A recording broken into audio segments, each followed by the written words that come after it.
Boa noite. Esse trabalho é da disciplina de metais e superfície e o nosso tema é a galvanização. Nós somos as alunas Fernanda Souza e Daniele Máximo. Bom, a gente vai introduzir o assunto em teoria e logo em seguida vamos mostrar um vídeo, um experimento que a gente montou para poder demonstrar na prática como que esse processo funciona. Bom, a galvanização é um processo de revestimento de um metal por outro, com a intenção de proteger esse metal contra a corrosão, ou também quando o metal já está degradado ali, tem a intenção de melhorar a sua aparência. A galvanização é um processo de revestimento de superfície por meio da eletrólise, onde o metal a ser revestido funciona como cátodo e o metal que vai revestir a peça funciona como ânodo. A solução eletrolítica deve sempre conter um sal composto por cátions do metal que deseja revestir a peça. Bom, esse metal que vai revestir a peça, ele pode ser chamado de metal de sacrifício ou de ânodo de sacrifício, que é quando dentro de uma reação um determinado metal se oxida no lugar de outro metal, que é o que a gente vai demonstrar no experimento. Uma maneira mais clara, né, de identificar o metal de sacrifício e o metal protegido também é por meio da tabela de potenciais. Como explicado no slide anterior, nessa tabela a gente consegue verificar o valor potencial de cada elemento, como ferro, magnésio, alumínio, entre outros citados. Mas a gente vai utilizar como forma explicativa do conteúdo, agora na parte teórica, o assunto teórico relacionado ao elemento ferro. No caso, se a gente colocar o elemento ferro para que seja o recebedor de elétrons, sendo o metal protegido, precisamos escolher um elemento desses citados com menor potencial em relação ao ferro, sendo que o potencial do ferro é de menos 0,44 volts, o que seria possível dos elementos que seria o doador de elétrons por ferro, o zinco, o alumínio e o magnésio, pois ele possui um potencial inferior ao do ferro e eles atuariam como metal de sacrifício e realizaria a oxidação. No mundo onde a gente vive, a gente consegue identificar esse tipo de reação química em barcos e embarcações que ficam submersas à água do mar. Para não ocorrer a corrosão desse barco, ele possui um metal de sacrifício, onde sofre a oxidação no lugar do barco, para não ocorrer nenhuma danificação. Por isso, precisa ser um elemento com potencial menor em relação ao metal protegido. Você deve se perguntar o porquê os barcos eles não ocorrem a ferrugem, né? Os barcos, os navios. O casco deles e as estacas das plataformas, elas não são galvanizadas, são colocados blocos de magnésio metálico em grandes situações que fazem o mesmo papel do zinco. O magnésio em contato com a água do mar, ele sofre a oxidação e liberta elétrons que protegem o aço. Bom, agora vamos dar início ao nosso experimento prático, com base no conceito da teoria que acabamos de explicar sobre galvanização. Bom, em primeiro lugar eu vou mostrar a peça, né, para todo mundo ver como ela tava meio desgastada, tava feia, e para depois fazer a comparação, né, de como ela tava no começo, como ela vai ficar no final. A nossa peça utilizada foi uma peça de cobre, e vamos lá.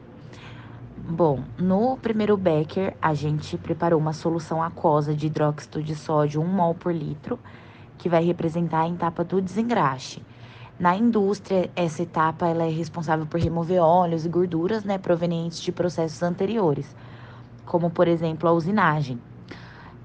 A prática do desengraxe é feita pela imersão da peça na solução. A gente deixou ali por um tempo de 30 segundos aproximadamente, para remoção até da gordura que entra em contato através dos nossos dedos mesmo com a peça. Então é importante fazer essa etapa de desengraxe. No segundo becker, contém água mesmo, que é para fazer um enxágue, para evitar o carregamento de soluções para os outros banhos, né? para evitar contaminação. No terceiro becker, a gente preparou uma solução aquosa de ácido clorídrico na concentração de 10% para decapagem, que é uma etapa que na indústria é realizada com o objetivo de remover os pontos de oxidação e outras impurezas presentes na superfície da peça. A decapagem química também pode ser substituída pelo desbaste mecânico, que é utilizado com lixa ou palha de aço. Bom, nesse Becker 4, ele contém água, H2O, e ele novamente vai para o enxágue, pelos mesmos motivos apresentados anteriormente. Você enxágua essa peça de cobre várias vezes e passa para o Becker 5, que ele contém uma solução eletrolítica de sulfato de zinco 1 molar, que é para produzir a eletrodisposição do zinco sobre a peça do cobre.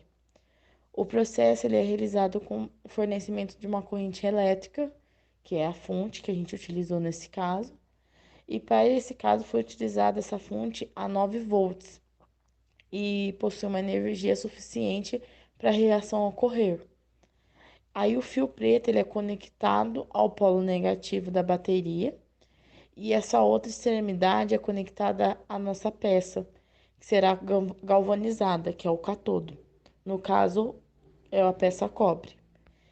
De forma inversa, o fio vermelho é conectado ao polo positivo da nossa peça e a sua outra extremidade é conectada ao grânulo de zinco metálico, ou é o anodo, que atuará como eletrodo ativo nessa reação. A cor dos fios é a forma com que foram conectadas aos polos obedece às convenções de normas técnicas. E deve tomar muito cuidado para que o eletrodo não encoste um no outro dentro da solução, porque ele pode gerar danos à peça, uma vez que o sistema entra em curto-circuito. Após o sistema ele ser conectado à peça, a reação vai iniciar quando a deposição de íons da solução sulfato de zinco ele começa a sobrepor em relação à peça. E a gente deixa o sistema operar durante um período de 2 minutos, sendo o tempo suficiente para a gente observar essa deposição. E daí, no sétimo passo, para finalizar, a gente consegue passar para realizar um polimento do nosso cobre. A gente utiliza o bombril, que é a palha de aço, até que a gente observa um brilho metálico característico de peças galvanizadas.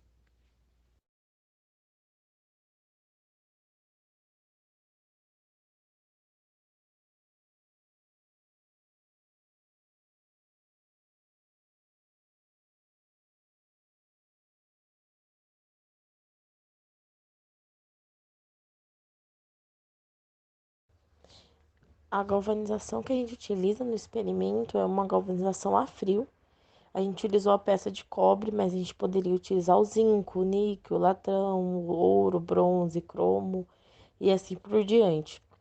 Ela também é conhecida como galvanização eletrolítica, pois o metal que a gente escolhe, que o escolhido, que é o cobre, é depositado sobre a peça através de um processo que envolve a eletricidade.